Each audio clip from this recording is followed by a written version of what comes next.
बड'फानो बर'नि बिफा जारिमिनारि बर'नि आंगो बरागारि गामियाव जोनोम मोननाय जार बर' बिमानि गोरबोनिफ्राय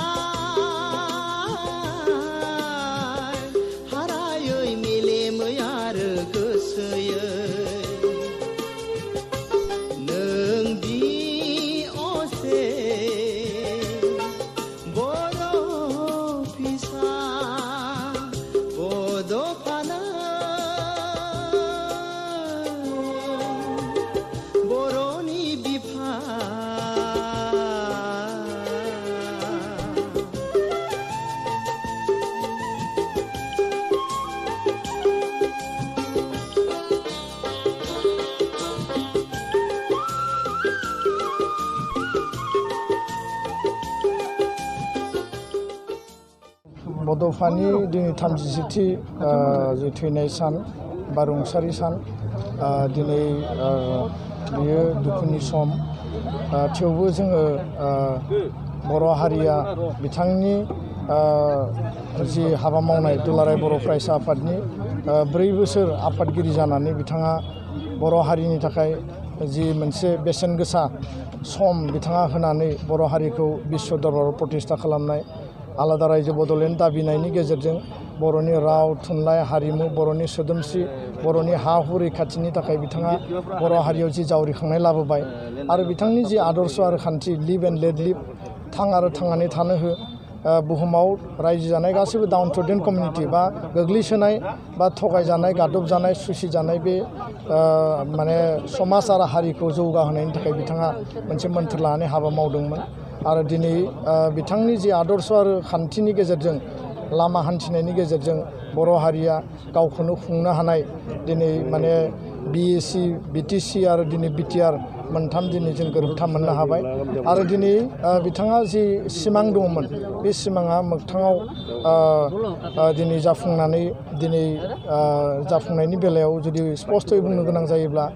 बर' रावखौ बिथाङा जेरैबायदि गोसोजों गोरबोजों जेरैबायदि मोजां मोनोमोन अनसायोमोन आरो बेखायनो बिथांनि बानबुंथायाव दङ जे बर' रावा जोंनि आंगो राव आरो दिनै बर' रावखौ जोङो सरकारि भाबै भारतनि माने संबिधानाव 90 सिडिउलाव थिसननाय आसामनि अफिसियेल लेंगुवेज हिसाबै बाहायनाय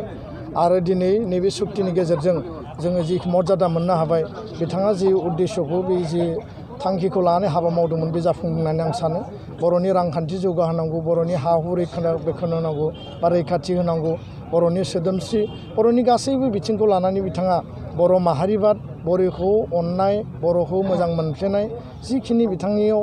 जिखिनि सान्थौ आरो सानस्रि दङमोन दिनै बियो मोगथाङाव जाफुंदों आरो जोङो बिथांनि जि आदर्श आरो खान्थिखौ लानानै हाबा मावलांबा जोङो आल्टिमेटलि जोङो गासैबो बिथिङाव जाफुंसार जानो हागोन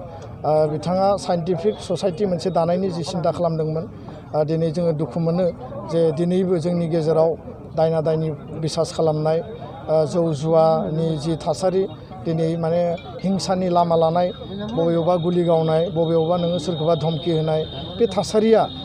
दिनै गैया जाबायमोन नाथाय सोरबा नङा सोरबाया बेखौ दिनै माने थुनज्लायनानै बा सोरनिबा डिक्टेसनाव दिनै माखासे समाजखौ बिशृंखल खालामनो नागिरनाय समाजखौ असान्ति खालामनो नागिरनाय बा समाजाव बेले बेजे लाबोनो नागिरनाय बे फेक्टर्सफ्रा दिनै खामानि मावदों दा बेखायनो आङो गासैखौबो खावलायगोन जे बड'फानि आदर्श आरो खान्थिजों बर' हारिखौ गेरेमसा हारि जुदि दानांगौब्ला बयबो खौसेयै हाबा मावनांगोन बयबो अनलायलायनांगोन गोरोबलायनांगोन आरो बड'फाया जिखौ लुबैदोंमोन थां आरो थांनानै थानो हो बेयाव बयबो खौसेयै लामा हान्थिनांगोन होननानै आं सानो दा बेखायनो हिंसानि लामा असान्तिनि लामा सोरबा माने बेयाव बेले बेजे खालामनो नागिरनाय बे थासारिफोरखौ ज्राब गारनांगौ आरो बयबो गणतान्त्रिक हिंसा गैयै मोनसे समाज दानायनि थाखाय जोङो गोरोबथानि उनाव हाबा मावनो गोनां एकर्डनि इमप्लिमेन्टेसननि हाबा मावनो गोनां गासैबो बिथिंखौ मावनायाव बयबो बाहागो लानांगौ होननानै आं खावलायो दिनैनि समसिम बिथांनि रुंसारि जानायनि उनाव बिथांनि जिखिनि आदर्श आरो जिखिनि सानस्रि दंमोन बेखौनो जोङो गुरि हमनानै जों हाबा मावबोदों आरो बर' हारि दानायनि थाखाय राजनितिक भाबै राजनितिक पलिटिकेल जिखिनि जोंनि अधिकार बे अधिकारनि थाखाय सोमावसारनाया खेबसे नङा खेबनै गणतान्त्रिक भाबै जाबोदों आरो जायनि थाखाय जोङो थामथि गोरोबथाखौ मोननो हाबाय गुबुन फारसेथिङै सोलोंथाइनि बिथिङाव रावखौ फोथांना लाखिनायनि बेलायाव बर' मिडियामखौ फोथांना लाखिनायनि बेलायाव रांखान्थि जौगाहोनांगौनि बिथिङाव बर' हारिमुखौ जौगाहोनांगौनि बेलायाव बा जोङो हारि हिसाबैनो बिश्व दरबाराव गावखौ प्रतिष्ठा खालामनांगौनि थाखाय जिखिनि हाबा जोङो मावनो गोनां जि लामा दङ बे गासैबो बिथिंखौ जोङो मोनफा जोङो दिनै एजेन्डा लानानै मिशन लानानै एक्सन हिसाबै जोङो हाबा मावबोदों आरो जोङो सानो जे बड'फानि सानस्रि आरो सान्थौखौ जोङो मोगथाङाव जाफुंहोनो थाखाय जिखिनि हाबाखौ मावदों बिनि गेजेरजों बर' हारिया जोङो जेब्लाबो गेरेमसा हारि हिसाबै जोङो मोगथाङाव जाफुंसार जागोन आरो फैबाय थानाय समाव बर' हारिनि दानि थासारिनिफ्राय आरो बेसेबांबा जोङो मोनसे एडभान्स लेभेलाव आं सहैगोन होननानै आं मिजिंथियो गोजोन्थों। बिथाङा सोरगोआव अराय आलो गोजोनै थानो हाथों थाबाय थाथों आरो बर' फिसाफोरजों लोगोसे गोग्लैसोनाय माहारिफोरखौ अराय सम थांना थानायनि थाखाय बोर सारस्रि हरथों। दिनै बिथांनि जि सिमां बियो मोगथां जानो थांगासिनो दङ। बिथाङा सोबख'नाय थगायनाय नासयनायनिफ्राय हारिखौ उदां खालामनानै मोनसे गेरेमसा हारि दानायनि मोनसे सिमां नुदोंमोन आरो बेखौनो मोगथाङाव महर होनो थाखाय बिथाङा थांनानै थाजासिम थैथां जुजिदोंमोन। दा दिनैनि समाव जों बयबो माहारिखौ बिथांनि साननाय बायदि मोनसे गेदेमा माहारि दानाय बे हाबाफारिनि फारसे जोङो आवगायगासिनो दङ। बर' माहारिनि गोबां जेंनाफोरखौ सुस्रांनानै